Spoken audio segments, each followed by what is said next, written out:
Buenos días a todos. Para quienes no me conocen, mi nombre es María Carolina Portela, yo soy residente de cuarto año de neurocirugía de la Universidad de Antioquia y hoy en la reunión de neurocirugía infantil vamos a estar discutiendo un grupo de tumores bastante heterogéneo y algo controversial, digamos, en su clasificación, especialmente en los últimos años. Primero, para ambientar, traigo un caso clínico con el cual quiero hacer un ejercicio diagnóstico con mis compañeros. Este caso fue una paciente que tuvimos recientemente en el hospital infantil.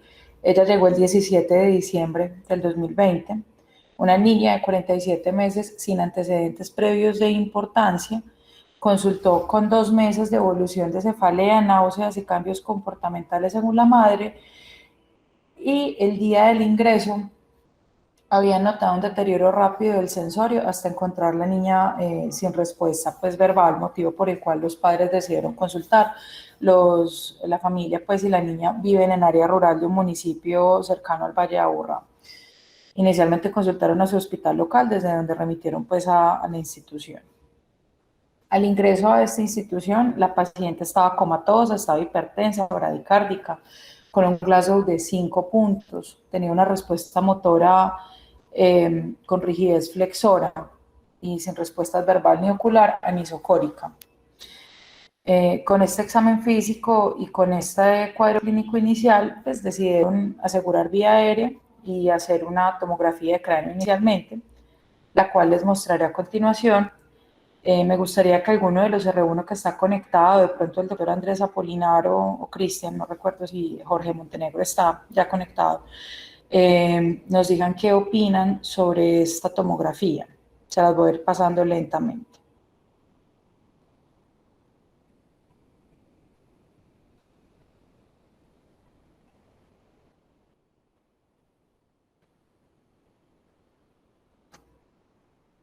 Bien. Andrés o Cristian.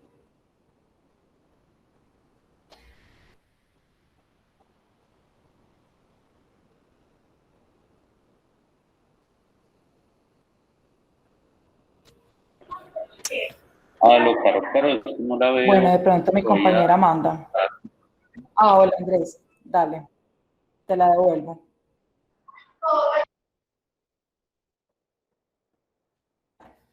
Voy a ir pasando corte por corte, me dices si necesitas que me detenga.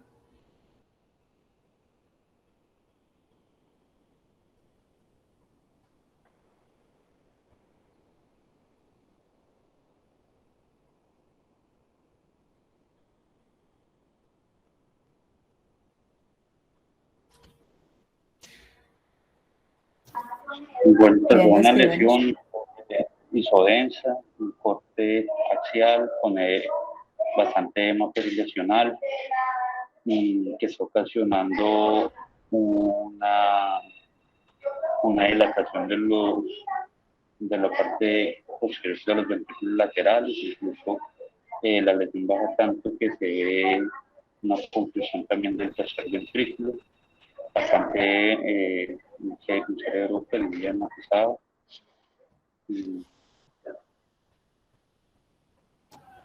¿Hay algo más que te llame la atención en esa imagen, por ejemplo, en estos cortes?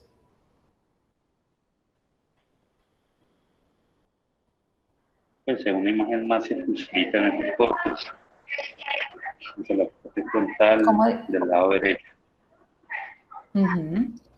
Y el otro detalle muy importante es cómo las cisternas de la base supratentoriales están completamente obliteradas por el efecto de masa del tumor, ¿cierto? Por lo demás, pues lo que dijo el doctor Apolinar está correcto. Es una paciente pues, que tenía una masa aparentemente parasagital, frontal, de predominio derecho, que tenía una compresión bastante importante del ventrículo lateral ipsilateral y una dilatación del contralateral por atrapamiento del ventrículo. Y pues el efecto de masa que ya hemos citado. Muy bien. Inicialmente, por la presentación catastrófica con la cual llegó la paciente, se decidió dar un manejo con medidas antiedema. Esta paciente llegó en la noche, pues en realidad llegó durante la noche un día en semana y se esperó su respuesta clínica pues como con el manejo inicial, con el esteroide y con la solución hipertónica. Una vez hecho esto, a las 12 horas del examen físico, teníamos una paciente ya con un Glasgow de 8 puntos, con una respuesta motriz que había mejorado hasta el retiro pues, en las 4 extremidades, tenía una monoplejía del miembro superior izquierdo y estaba isocórica reactiva. Dada la evolución favorable, pues se decidió solicitar la resonancia contrastada de cráneo y se programó para cirugía resectiva 48 horas después del ingreso. A continuación les voy a mostrar algunas imágenes de resonancia. Me gustaría saber si de pronto está alguno de nuestros residentes de segundo año que esté rotando en radiología para que las interpreten. No veo a ninguno. Entonces, bueno, quisiera preguntarle al doctor Cristian Ramírez si se aventura como a decirnos su concepto sobre estas imágenes. Mostramos primero la secuencia T2 de la resonancia. Cristian, ¿me escuchas?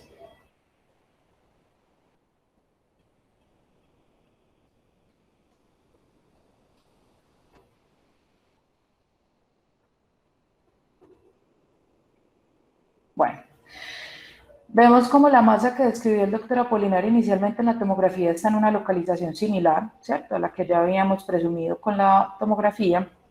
Es una masa multilobulada con densidades heterogéneas. Está entre iso e hiperintensa en el T2. Se ve que tiene un compromiso que se extiende a través de la falx hacia pues, el lóbulo frontal contralateral. Se ve con mayor claridad el efecto compresivo sobre el sistema ventricular supratentorial de la paciente. En esta secuencia que es el FLAIR vemos cómo tiene un importante edema perilesional asociado a la masa, no tanto asociado pues a la dilatación ventricular a pesar de ello. Y en esta última imagen vemos cómo el patrón de realce del contraste es parcheado, heterogéneo y más que todo hacia los bordes del tumor, puesto que en el centro tiene una gran área necrótica. Muy bien. Y por último quería mostrarles este detalle en la imagen T2 con cortes pesados, cómo se alcanza a ver una delgada línea hiperintensa alrededor del tumor, demostrándonos que esta lesión, esto es importante pues para la planeación quirúrgica, tiene un plano de clivaje entre el parénquima cerebral y la lesión en sí. ¿Listo? Entonces esto nos sirve para planear la cirugía de este tipo de lesiones. Muy bien. La paciente fue llevada a cirugía el 21 de diciembre. Se encontró un tumor sólido, perlado, no infiltrado, bastante vascularizado, con bastantes zonas de necrosis y trombosis dentro del tumor, y pues se logró resección macroscópica completa. El tumor estaba bastante bien diferenciado del parénquima cerebral y por este motivo pues se permite una resección bastante buena. La evolución posterior fue favorable. El segundo día posoperatorio se logró extubar la paciente. Al cuarto día se logró trasladar a cuidados especiales y a partir de la semana posoperatoria empezó a presentar febrículas, algunos picos febriles. Inicialmente se encontró un salpullido en piel que se creyó era el foco de esta fiebre. Sin embargo, nunca tuvo bacteremia y nunca se pudo demostrar un foco infeccioso pues definitivo. Unos 20 días después llegó la patología definitiva con hallazgos que sugerían el diagnóstico de un tumor embrionario tipo sarcoma de Ewing o Pinnet periférico, y solicitaron confirmación con estudios moleculares, ¿cierto? Con la fusión entre el FLI y esta proteína del sarcoma de Ewing o esta translocación, que también es otro test diagnóstico importante para esta enfermedad. En cuanto a la estadificación, el 18 de enero le hicieron una resonancia de cráneo y columna total contrastada. En la resonancia de cráneo se veía una resección, ya les voy a mostrar la imagen, casi completa con un pequeño nódulo residual, y en la resonancia de columna total se veía un muy sutil realce leptomeningeo que no se leyó definitivamente como una diseminación leptomeningea. Por el tipo de patología sugestiva de un Pinnet periférico, la paciente fue llevada también a biopsia por aspiración de médula ósea sin infiltración de la médula ósea, citología de líquido cefalorraquídeo por los hallazgos en la resonancia de columna equívocos. Se llevó también imágenes toracoabdominales que demostraron que no tenía compromiso visceral que explicase de pronto una lesión metastásica al sistema nervioso, y una gamografía ósea que tampoco tenía lesiones sugestivas pues, del sarcoma de Ewing de origen óseo, ¿cierto? Muy bien. Aquí les muestro entonces la tomografía posoperatoria.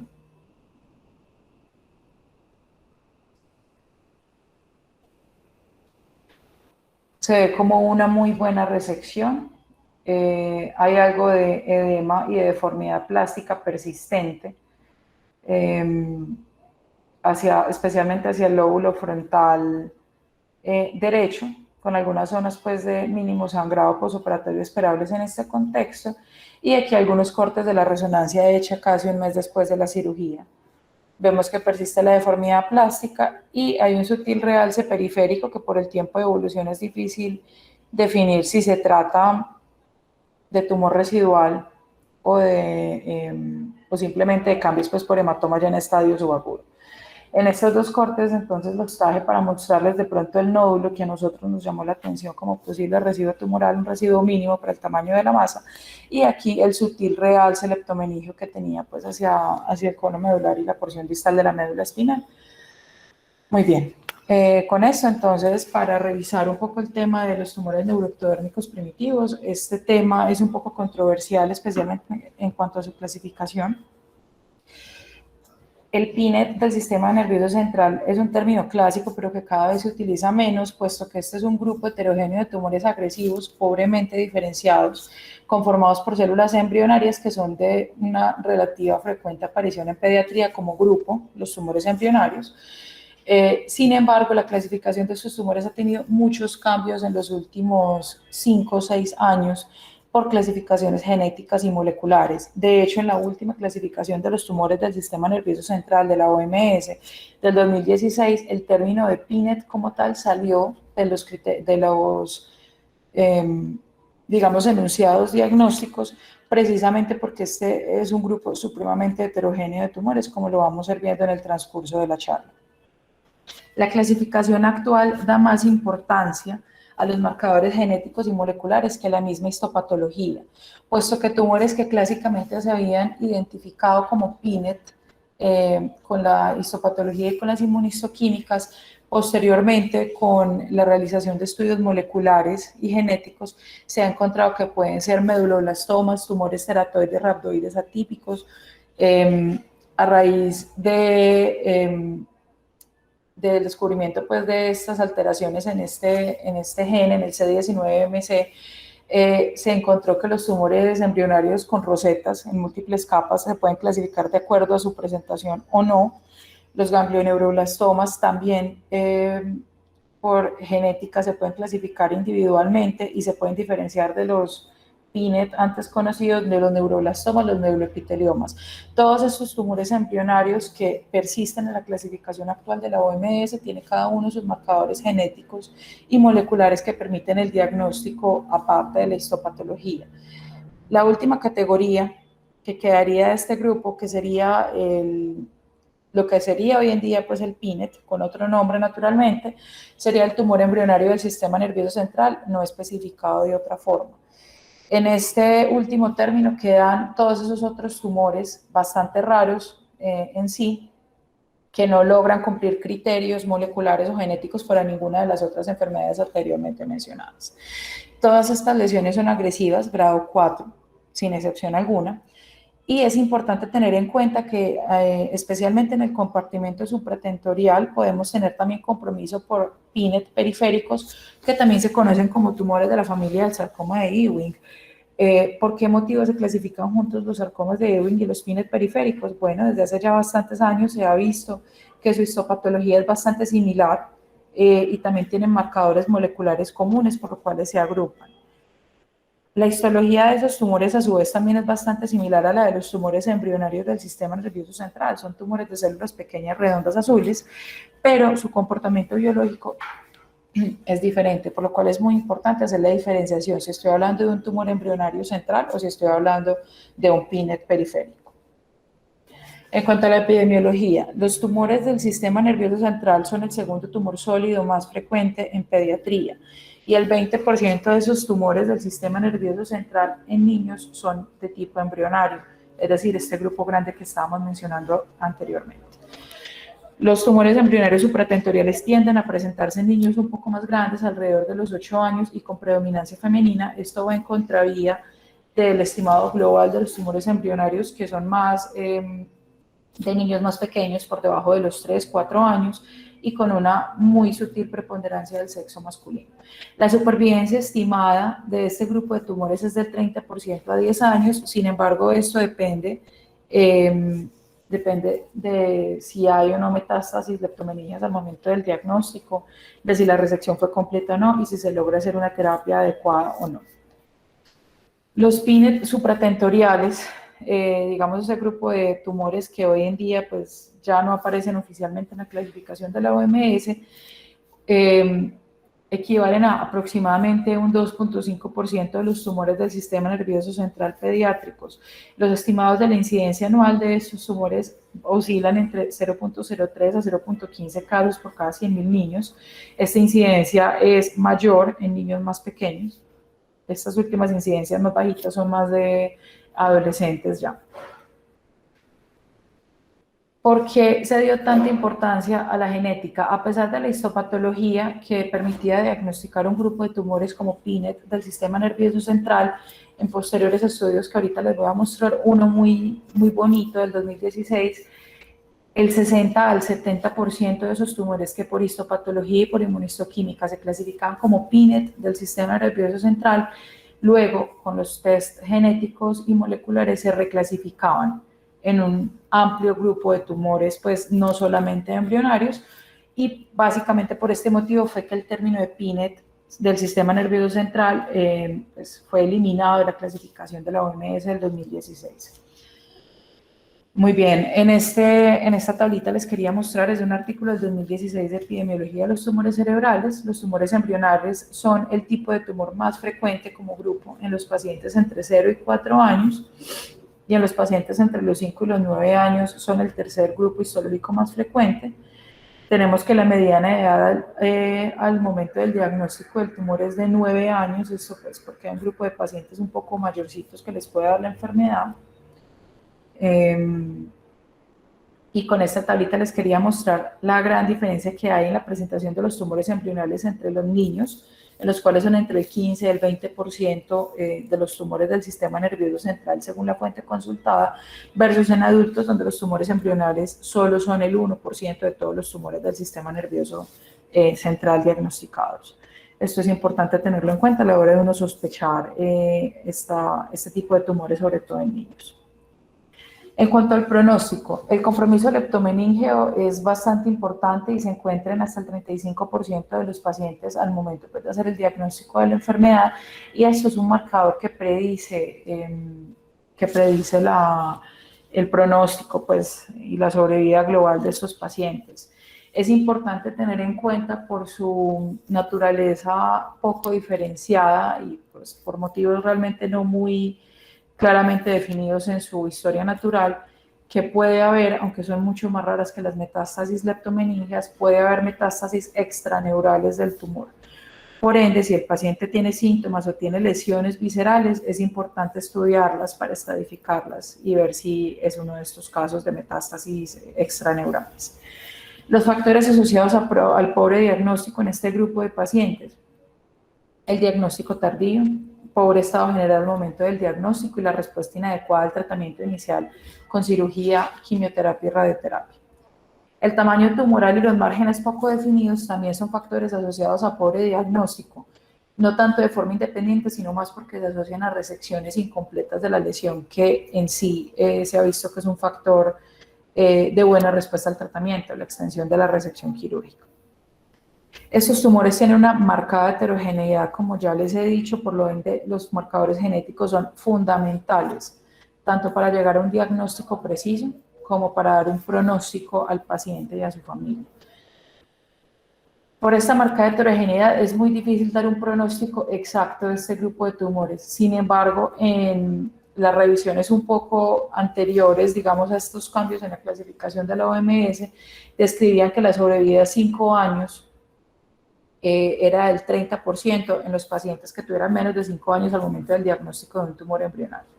Entonces, los tumores pues, embrionarios del sistema nervioso central son en realidad entidades de un pronóstico bastante reservado, especialmente en este grupo de niños más pequeños, en los cuales no se puede hacer un tratamiento completo con radioterapia por las secuelas cognitivas que puede haber asociadas a ello. En cuanto a la histopatología y la clasificación molecular, macroscópicamente estos son tumores circunscritos, color rosa o violáceo, pueden tener un plano de clivaje, sin embargo algunos tumores un poco más agresivos pueden perder este plano que permite una resección más cómoda. En cuanto a la microscopía, las células son pobremente diferenciadas, tienen altas figuras mitóticas, necrosis, degeneración quística variable, puede observarse la trombosis en los vasos en la misma patología, tienen un elevado índice de KI 67 y algo muy importante es que lo que nosotros llamábamos PINET y lo que hoy en día es el tumor embrionario del sistema nervioso central no especificado es indistinguible de otros tumores embrionarios solo por microscopía, porque precisamente este tumor puede tener algunas características que son más de medulloblastoma, características histológicas, valga la pena aclarar, o algunas características más de ganglioneuroblastoma, o, bueno, puede tener características histológicas varias, pero solamente el diagnóstico molecular nos va a decir exactamente qué tipo de lesión se trata. Y aquí tenemos pues un ejemplo, vemos cómo se forman las rosetas de Homer-Wright y vemos el tipo de células pequeñas pues con una alta relación núcleo-citoplasma, pues indicativas de este tipo de entidades. Por este motivo, con la clasificación del 2016 de la OMS, se determinaron algunos biomarcadores importantes para lograr el diagnóstico preciso en los tumores que tuvieran esta apariencia histológica. Entre esos, entonces, tenemos la amplificación del C19MC y el LIN28A. Estos dos se asocian con los tumores embrionarios con rosetas en múltiples capas. La pérdida del SMARCB1 o el SMARCA4, perdón, se asocia con tumores ceratoides rhabdoides atípicos. El H3K27 y la G34 se asocia con los glioblastomas pediátricos. Las fusiones del RELA o del L1-CAM se asocian más con los ependimomas supratentoriales y las mutaciones del IDH pues, se asocian con los gliomas difusos pues, similares al del adulto, ¿cierto? Este artículo salió en el 2016 concurrentemente con la nueva clasificación de la OMS, fue publicado en Cell, y es un estudio multicéntrico en el cual se tomó una muestra de aproximadamente 323 tumores clasificados como PINET por histopatología y se dedicaron a hacerles estudios moleculares y genéticos para ver qué podían encontrar. Y este es el resumen de lo que encontraron. Lo que encontraron en este estudio es que esos tumores que histológicamente eran PINET, clasificados como tal, el 61% se podían clasificar en otros tumores, fuera tumor formador de rosetas en múltiples capas, fueran gliomas de alto grado, fueran meduloblastomas, fueran tumores ceratoides rhabdoides atípicos, fueran sarcomas de Ewing, fueran meningiomas, ependimomas, tumores de la pinealoblastomas, perdón. Y adicionalmente lograron describir 4 grupos genéticos diferentes dentro de los tumores que no lograban cumplir los criterios diagnósticos de alguno de estos otros tumores, digamos, ya definidos y reconocidos como tal. Estos 4 grupos fueron el neuroblastoma con activación del FOXR2, los tumores de la familia del sarcoma de Ewing con alteración del CIC, el tumor neuroepitelial de alto grado con alteración del MN1 y el BCOR. Estos 4 grupos, ellos encontraron que tenían algunas características histológicas diferentes entre sí.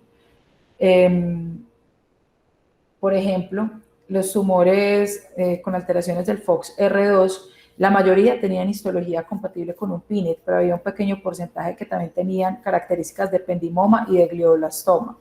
Vemos como, por ejemplo, el tumor con alteraciones del BCOR y el MN1 eran mucho más heterogéneos en su composición histológica. Algo llamativo para el grupo de autores es que, por ejemplo, en el MN1 una buena proporción de los pacientes tenían astroblastomas histológicamente. Y en el grupo de los tumores de sarcoma de Ewing, pues la mayoría también eran de tipo PINET, la histología. Sin embargo, ahí traigo estas gráficas para mostrar la gran heterogeneidad que hay desde el solo punto de vista histopatológico, que obliga a tener en cuenta cada vez más esos perfiles genéticos, porque realmente el perfil genético es el que nos va a predecir el comportamiento biológico del tumor, no la histología en sí. Y por último, pues de ese artículo, les traigo esta gráfica donde ellos muestran algunos cortes histológicos de esos tumores identificados con hallazgos genéticos, ¿cierto? Vemos que los hallazgos histopatológicos en realidad son muy similares entre los 4 grupos de tumores.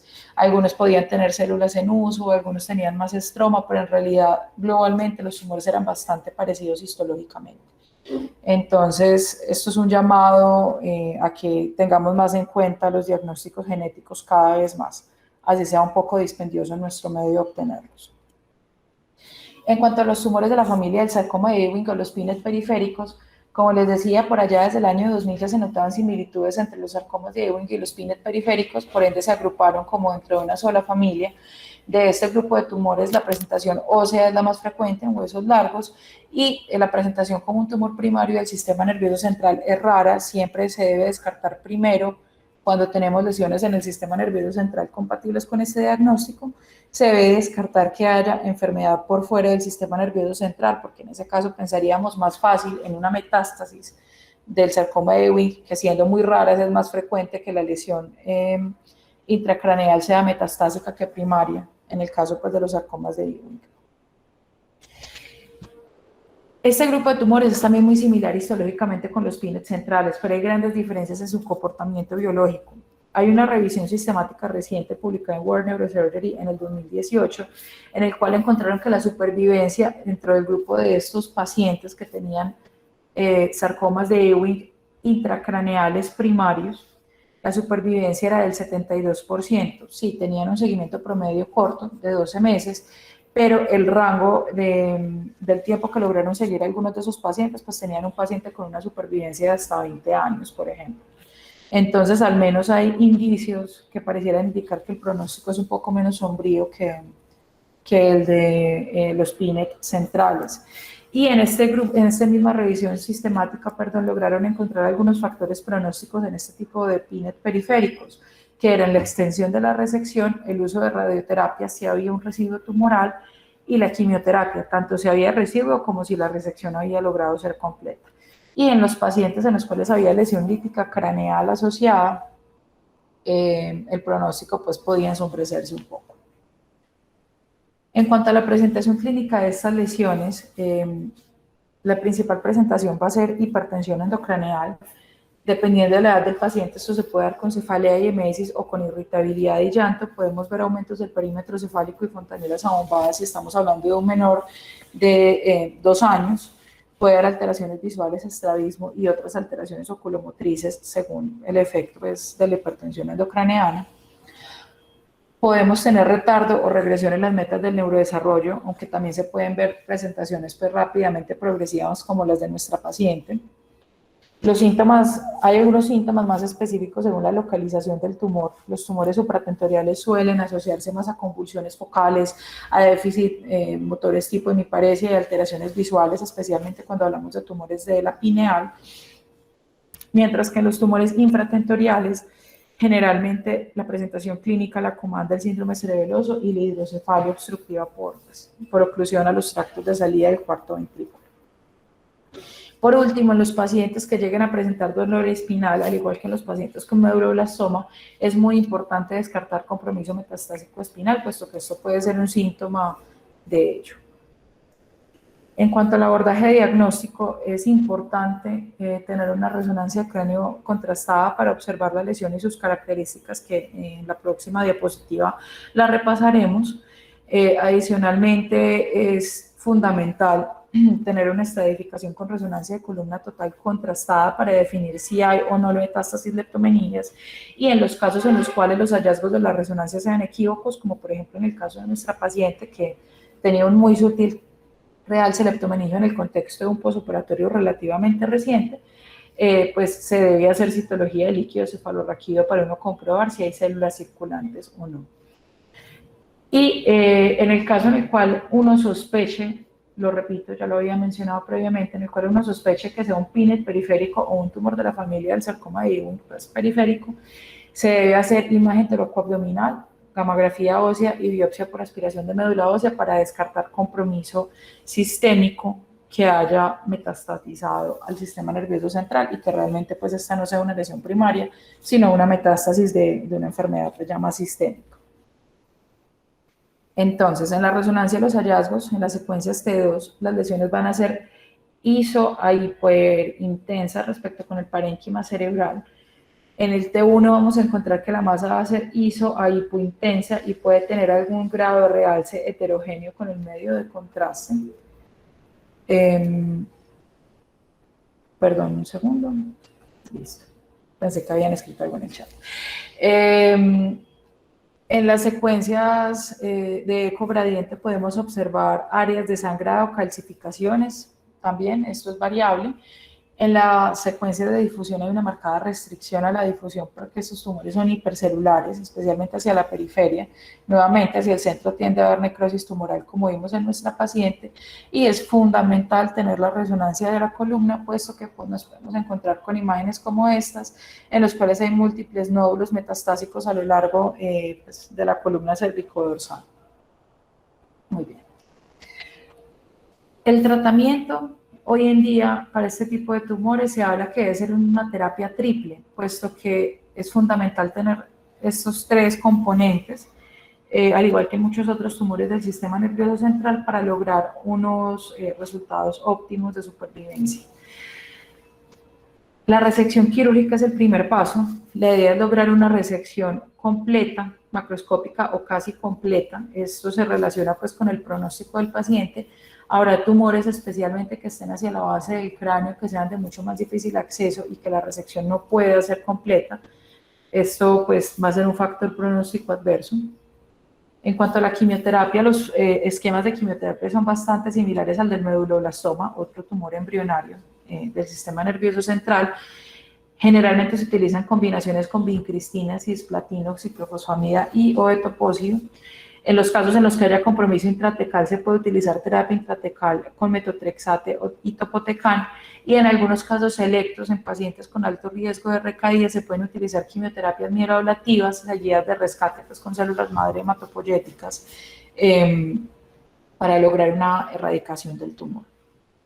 En cuanto a la radioterapia, que es bastante importante en el manejo, debemos tener en cuenta la edad del paciente. En pacientes menores de 5 años, especialmente en los menores de 3 años, las secuelas de la radiación a mediano y largo plazo son bastante graves, incluyendo alteraciones hipotalámicas, endocrinológicas, talla baja, bueno, una miríada de hallazgos clínicos que van en detrimento de la calidad de vida del paciente. Entonces, se debe tener en cuenta esta edad para definir si se da o no radioterapia. En los casos en los que no se pueda radioterapia, por este motivo, por la edad del paciente, se debe tratar de recurrir a quimioterapias de pronto un poco más agresivas, buscando control tumoral y dándole tiempo al paciente a que pase este límite siquiera de los 3 años para poderlo irradiar.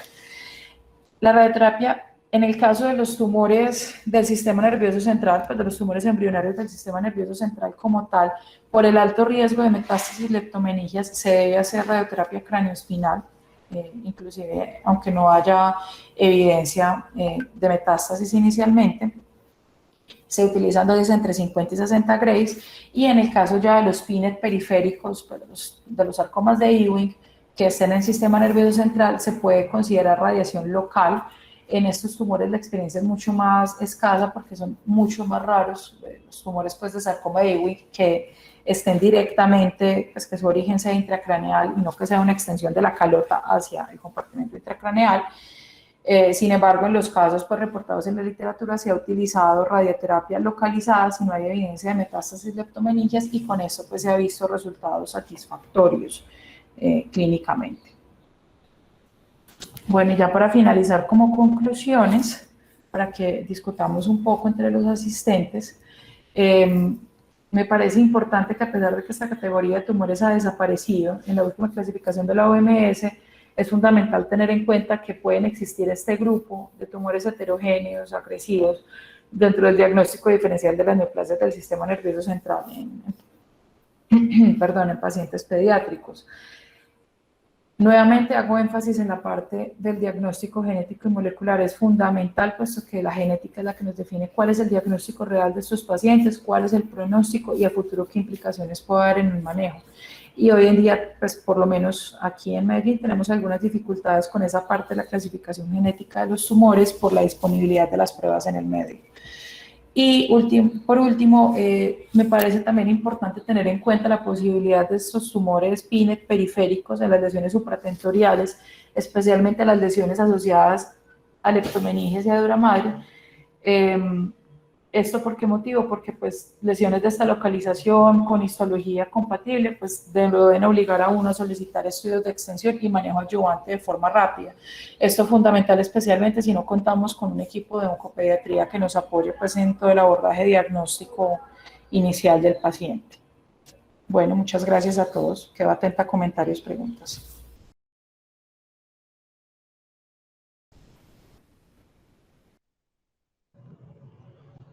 Gracias, Caro. ¿El niño cómo está en este momento? Profe, es una niña. La chiquita la hospitalizan esta semana para iniciarle la vincristina concomitante con la radioterapia. Ella recuperó después de la cirugía completamente su déficit. La monoplejía pues, que tenía el miembro superior izquierdo se le mejoró completamente y la niña está súper bien. Pareciera que no tuviera nada, pero pues, tiene eso. ¿Es correcto decir que todos los meduloblastomas son PINET? Esa ha sido como una evolución histórica, profe. Inicialmente se pensaba que todos los tumores embrionarios eran PINET, pero a medida que se fueron encontrando marcadores moleculares y que se fueron viendo algunas diferencias en el pronóstico entre esos diferentes tumores, por eso es que se han ido como saliendo todos estos nuevos nombres de tumores. O sea, antes los PINET eran todos los tumores embrionarios del sistema nervioso pues, central, pero después empezaron a encontrar, no, que es que los meduloblastoma tienen esas características moleculares y genéticas y son un poquito diferentes a los otros, un grupito. Es que el meduloepitelioma también tiene otra cosa diferente, y así los fueron clasificando. Hoy en día no es correcto decirlo así, pero son tumores que tienen comportamientos algo similares y la histología es muy similar, se podría decir que son algo así como de la misma familia, pero no exactamente lo mismo. Pero el meduloblastoma es un tumor también que se origina de células embrionarias, ¿o no? Sí, el medulloblastoma hace parte de los tumores embrionarios del sistema nervioso central, es el más frecuente. Ok. Pero, a ver, no me quedó claro, porque en la clasificación política el meduloblastoma pertenecía a los PINED, o sea que no todos los meduloblastoma pertenecen a estos tumores, ¿o sí? Todos los medulloblastomas son tumores embrionarios. ¿Cómo? O sea, todos los medulloblastomas son tumores embrionarios del sistema nervioso central. Hoy en día el término de PINET como tal no se utiliza precisamente por esa confusión, porque pues, si ya tenemos marcadores genéticos para casi todo, pues ¿qué queda siendo un PINET? Hoy en día lo que uno podría llamar entre comillas un PINET primario pues, del sistema nervioso central vienen a ser los tumores embrionarios no especificados. Pero la tendencia hoy en día es a que se encuentren nuevos patrones moleculares y genéticos que permitan clasificar ese grupo de tumores en otros tumores, que fue lo del artículo del 2016 que les estaba mostrando, que inclusive pues varios grupos de patología están considerando pues incluirlo en nuevas clasificaciones tumorales, porque sí hay implicaciones pronósticas. Y hace poco salió un estudio polaco también clasificando pues tumores histológicamente PINET, pero que tenían estos perfiles moleculares y los hallazgos de ese estudio fueron concordantes con el de 2016. Es un tema, o sea, es una nomenclatura difícil, porque sí, depende de los testeos genéticos y eso no está disponible en todas partes.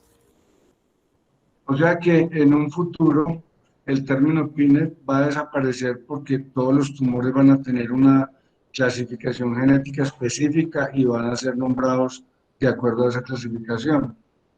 Exacto, profe. Por lo menos los PINET del sistema nervioso central, sí. De hecho, pues oficialmente la denominación ya no existe. Lo que pasa es que aún encontramos mucha literatura al respecto porque pues ha sido el término histórico para definir muchos de estos tumores. Y pues en medios como el nuestro, que no tenemos todas las pruebas genéticas disponibles fácilmente, pues nos toca quedarnos con lo que conocíamos previamente, ¿cierto? Con las clasificaciones anteriores. Ok, gracias, Caro. Con mucho Eduardo, gusto. por favor, Eduardo Cortés, danos tu impresión. Hola, buenos días. Caro, muy buena la revisión. Creo que lograste el objetivo que buscábamos, que era sensibilizar pues al público con respecto a la nueva clasificación, la nueva perspectiva que tienen estos tumores, porque como bien decías, Pennett era una familia muy grande con manzanas, peras y uvas. Lo que lograron con la genética precisamente fue eso: separar las manzanas de las peras de las uvas, porque cada uno tenía pronósticos distintos con marcadores genéticos que demuestran cuál puede ser más sensible a qué quimio específicamente. Entonces, eso es lo que se logra abriendo ese grupo y poniéndole nombre y apellido a cada uno de los de ese grupo. Antes era un grupo grande, ahora ya cada uno tiene su nombre y apellido. Y eso fue lo que se logró con esa clasificación genética. Nos falta en nuestro medio básicamente aprenderla a hacer más seguido y utilizarla más, y que se empiece a pedir para que se popularice, pero básicamente esa clasificación genética tiene que ver directamente con el pronóstico, así como lo dijiste. Me gustó mucho la revisión que hiciste, Caro, porque lograste el objetivo que estábamos buscando, que era eso precisamente: darle el puesto a cada uno de esos tumores. Con respecto a ese tumor, es muy vistoso, como se ve en la resonancia, como se ve en el TAC, muy grande, hace mucha masa, pero cuando uno se mete a resecarlo, si te acuerdas bien, el tumor iba dando plano, iba dejando hacerlo. Entonces, eso es una ayuda para lograr resecciones amplias, que son marcadores pronósticos, como lo dijiste, de estos pacientes. Entonces, no nos dé miedo meternos a operar y a sacar todo lo que más podamos de esos tumores, porque de eso depende el pronóstico de estos pacientes. En general, yo siempre he dicho que Juventud Divino Tesoro, estos pelados aguantan bastante maltrato cuando uno está haciendo este tipo de cirugías, y se recuperan muy bien después de hacerlo, como lo demostró la niña. Me llamó mucho la atención, inclusive el tema, porque en el transcurso de noviembre, entre octubre, noviembre y diciembre, tuvimos tres iguales, con diferentes edades, y la evolución con las resecciones así de grandes fue igual de buena. Entonces, es un llamado a que hagamos resecciones extensas, porque definitivamente cambian el pronóstico de estos niños. Realmente espero que sí se haya logrado claridad con el tema, porque ese es el nombre que se le va a empezar a dar de aquí en adelante, y definitivamente sí es muy importante para el pronóstico del paciente. Y nuevamente te felicito, Caro, me gustó mucho la revisión. Muchas gracias, profe. Eduardo, la pregunta de siempre: ¿en qué ciudades del país hacen estos marcadores genéticos? No sé si en Medellín los Nacho, hacen. Supongo que en Nacho, Bogotá en este sí. momento en Bogotá sí, en Bogotá ya arrancaron. Aquí la Universidad de Antioquia y la Clínica Las Américas, por el Instituto de Cancerología, están empezando a hacerla. Hay un estudio que están montando de tumores sólidos del sistema nervioso, no, perdón, un estudio de tumores sólidos en general, con una subdivisión en tumores sólidos del sistema nervioso central, que está empezando a hacer la Universidad de Antioquia, con estudios genéticos para todos. Lo que pasa es que primero arrancaron con tumores sólidos de tórax, pero la idea es que la línea de tumores sólidos va a incluir el sistema nervioso central, y se les va a hacer estudio genético a cada uno. La idea es esa. No tengo claro si por lo de la pandemia se demoró un poco, pero creo que estaremos empezando, si no es a mitad de año, en principios del otro año, con la parte de tumores sólidos. Entonces, la idea es que nosotros queremos participar ahí, porque tenemos mucho tumor sólido que necesita clasificación genética. Pero aquí en la ciudad, las Américas está empezando, y como te digo, la Universidad de Antioquia quiere hacer ese trabajo. Ok. ¿Alguno de los asistentes tiene alguna pregunta o algún comentario? Bueno, Carito, muchas gracias. Estuvo muy buena la presentación. Mañana el tema es vascular. Los terapistas endovasculares, esta tarde les informo de qué tema vamos a hablar, porque no lo recuerdo. Muchas gracias a Listo, profe. todos. Muchas gracias. Feliz día. Feliz día. Muchas Recuerden gracias a calificar todos, la feliz día. charla Califiquen la charla de la doctora, por favor, que es muy importante. Feliz día, hasta luego. Feliz día para todos, hasta luego.